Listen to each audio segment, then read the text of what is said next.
Ketua KPK angkat bicara jawab kabar Megawati telepon Prabowo, sehingga Hasto PDIP belum ditahan. Ketua Komisi Pemberantasan Korupsi, KPK, Setio Budianto mengaku belum mendengar kabar soal Ketua Umum PDIP Megawati Soekarnoputri menelepon Presiden RI Prabowo Subianto supaya Sekjen PDIP Hasto Kristianto tidak ditahan usai pemeriksaan pada Senin, 13 Januari 2025. Saya tidak mendengar soal kabar itu ya. Sampai dengan kemarin saya hanya mendengarkan laporan dan membaca berita bahwa sekian-sekian itu datang. Kemudian ada pemeriksaan. Setelah itu saya baca-baca lagi berita-berita aja.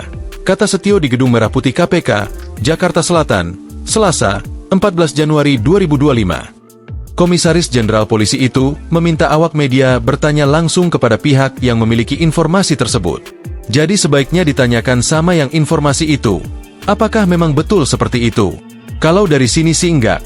Ada informasi Mega telepon Prabowo. Dari sini enggak ada, ujar Setio.